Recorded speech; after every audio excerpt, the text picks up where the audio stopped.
This the blessed hour of prayer, when our hearts are rebel, when we gather to Jesus, our Savior and friend. If we come to Him in prayer, what a protection to share, what a balm for the weary, oh sweet to be then. Blessed hour of prayer, blessed hour of prayer, what a balm for the weary, oh sweet to be then. This the blessed hour of prayer, when the Savior draws near with a tender compassion, each children to hear with a sympathizing heart. At His feet every care, what a balm for the weary, oh how sweet to be there. Blessed hour of prayer, blessed hour of prayer, what a balm for the weary, oh sweet to be them. This the blessed hour of prayer, when the tempted and tried to the Savior, oh loves them, children receive with a sympathizing heart, and He moves every care. What a balm for the weary, oh how sweet to be there. Blessed hour of prayer, blessed hour of prayer, what a balm for the weary, oh how sweet to be there. At the blessed hour of prayer, trusting Him we believe that the blessing we're needing we surely receive. In the fullness of His strength we shall lose every care. What a balm for the weary, oh sweet to be there. Blessed hour of prayer, blessed hour of prayer, what a balm for the weary, oh sweet to be them. Blessed hour of prayer, blessed hour of prayer, what a balm for the weary, oh sweet to be them.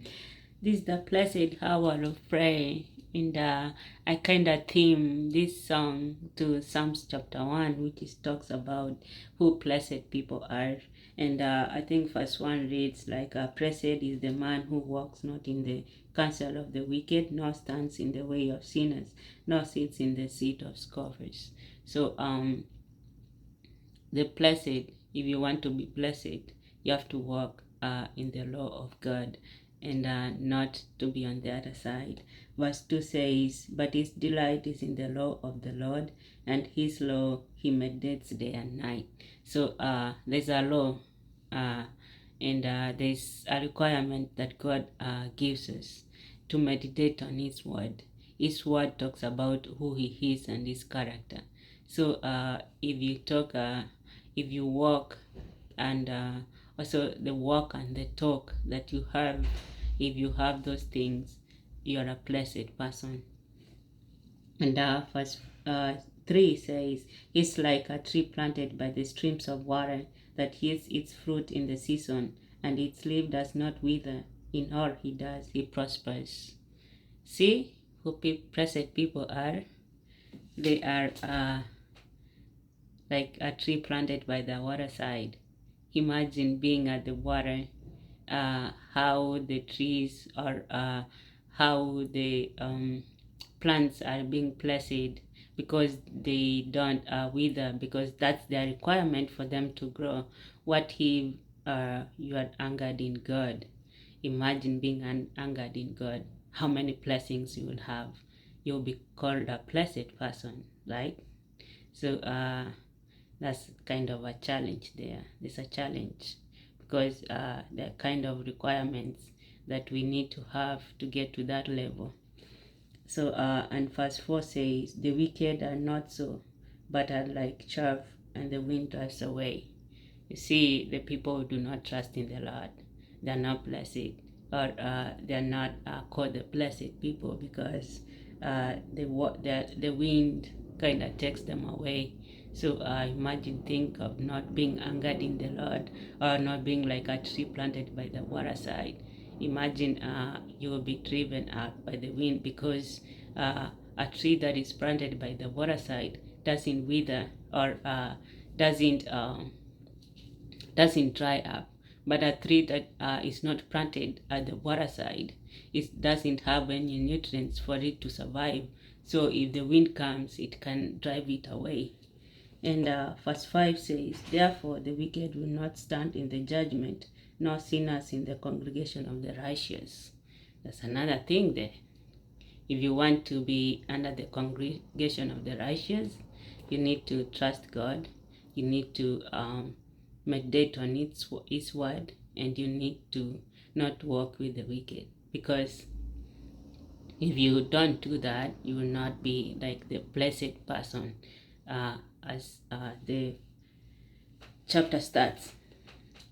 Verse 6 says, "For the Lord knows the way of the righteous, but the way of the wicked will perish." So it's kind of a challenge today, like to get some form of challenge. How are we utilizing ourselves? How are we walking in this world? Are we the part of the righteous, or are we the part of the wicked? So you gotta weigh and see where you stand at, and which category do you fall in. Another challenge to have is to kind of conduct an introspection to know, like, where are you with the walk with God, and how are you anchored, or where your anchor is. Because if you're not anchored in God, that means that you're like the wicked, whom the wind can drive away. That's like not being grounded. So the book of Matthew speaks about someone who built a house on the sand, and the other one built her house on a rock, and the house that was built on the sand sank, or it sank down, but the house that was built on a rock stood up. So where is your anchor at? Because there's a song also goes like, "Oh, Christ the soaring rock I stand, oh, rather ground is sinking sand, oh, rather ground is sinking sand." So where is your anchor? Are you on Christ, who is the rock, or are you on the sinking sand? Just ask yourself that question today. I hope everyone stays blessed, and let us continue meditating on the word of the Lord, because those are the nutrients that we are supposed to feed on to walk in a righteous path, and be able to live well in this world. So have a nice day wherever you are.